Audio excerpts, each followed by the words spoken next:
ദൈവനാമത്തിന് മഹത്വമുണ്ടാകട്ടെ.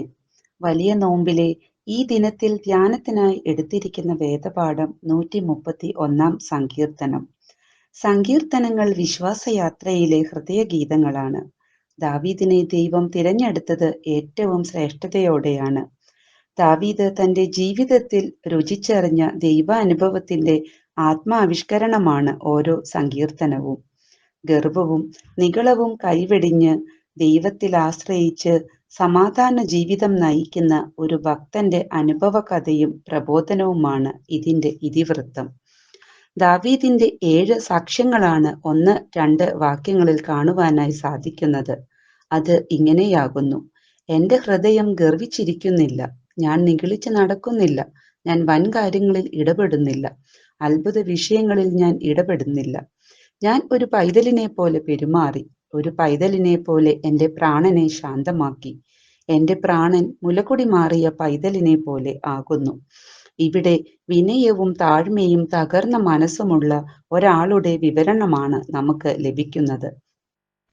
ഫെലിസ്ത്യ മല്ലനെ കൊന്ന് ഇസ്രായേലിൽ നിന്ന് നിന്ദയെ നീക്കിക്കളയുന്നവന് എന്തു കൊടുക്കുമെന്ന് ദാവീദ് ചോദിച്ചത് അവന്റെ ജ്യേഷ്ഠന്മാർ വിചാരിക്കുന്നത് പോലെ അഹങ്കാരവും നിഗളഭാവവും അല്ലായിരുന്നു.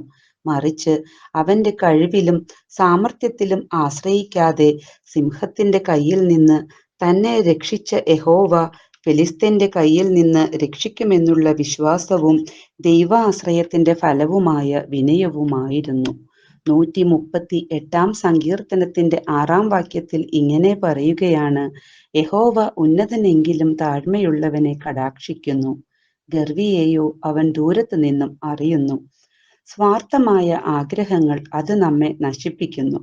മനുഷ്യനെ തകർക്കുന്ന 2 കാര്യങ്ങളാണ് നിഗളവും അഹങ്കാരവും. സകല സൽഗുണങ്ങളും ഒരുമിച്ച് ചേർന്ന ശരീരത്തിന്റെ തലയാകുന്നുവല്ലോ താഴ്മ എന്ന് പറയുന്നത്. നമ്മുടെ കഴിവുകളാണ് നമ്മെ നിഗളത്തിലേക്ക് കൊണ്ടുപോകുന്നത്. ഈ ലോകത്തിലെ എല്ലാ പ്രശ്നത്തിന്റെയും മൂലകാരണം അഹങ്കാരമാണെങ്കിൽ പ്രശ്ന പരിഹാരത്തിന്റെ കീ എന്ന് പറയുന്നത് താഴ്മയാണ്. ആട്ടിടയനായ ദാവീദിന്റെ ബുദ്ധിയിൽ ചിന്തിക്കുന്നതിനപ്പുറമായ ഒരു കാര്യമായിരുന്നു ഇസ്രായേലിന്റെ രാജകീയ പദവി എന്നുള്ളത്. ലൗകികമായ ജീവിതത്തിൽ നിന്നും ആശ്രയത്വത്തിൽ നിന്നും വേർതിരിക്കപ്പെട്ട് തന്റെ നിലനിൽപ്പിനായി അമ്മയിൽ പൂർണ്ണ ആശ്രയം വെക്കുന്ന കുഞ്ഞിനെ പോലെ ദാവീദ് ദൈവത്തിന്റെ കരുതലിലും ദയയിലും ശക്തിയിലും ആശ്രയിക്കുകയാണ്. ദൈവസന്നിധിയിൽ നിന്ന് ലഭ്യമായിരിക്കുന്ന സംതൃപ്തിയെ ഇവിടെ പ്രദർശിപ്പിക്കുന്നു. ഇതിന്റെ 3 വാക്യത്തിൽ പറയുകയാണ്: ഇസ്രായേലെ, ഇന്നു മുതൽ എന്നേക്കും യഹോവയിൽ പ്രത്യാശ വെച്ചുകൊള്ളുക. പ്രത്യാശ എന്നാൽ പ്രതീക്ഷ എന്ന അർത്ഥത്തിലാണ് നാം പലപ്പോഴും ഉപയോഗിക്കുന്നത്. എന്നാൽ പ്രതീക്ഷ കാത്തിരിപ്പിനെ സൂചിപ്പിക്കുമ്പോൾ പ്രത്യാശ വിശ്വാസത്തിൽ ഉളവാകുന്ന ഒരുക്കവും കാത്തിരിപ്പുമാണ്. പ്രത്യാശ അത് നമ്മെ നിരാശരാക്കുന്നില്ല.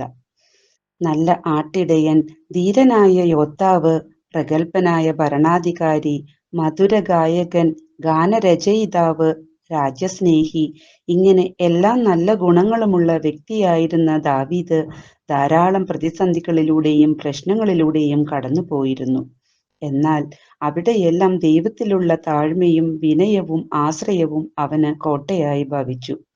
ഇന്നത്തെ കാലത്ത് ശാസ്ത്രീയ നേട്ടങ്ങളിലും ധനപ്രതാപങ്ങളിലും അധികാരശക്തിയിലുമൊക്കെ മനുഷ്യൻ ആശ്രയം അർപ്പിക്കുന്നു. ക്ഷണീകനായ മനുഷ്യന്റെ ഈ ആശ്രയസ്ഥാനങ്ങൾ എല്ലാം ക്ഷണീകമായി തന്നെ ഇരിക്കുന്നു.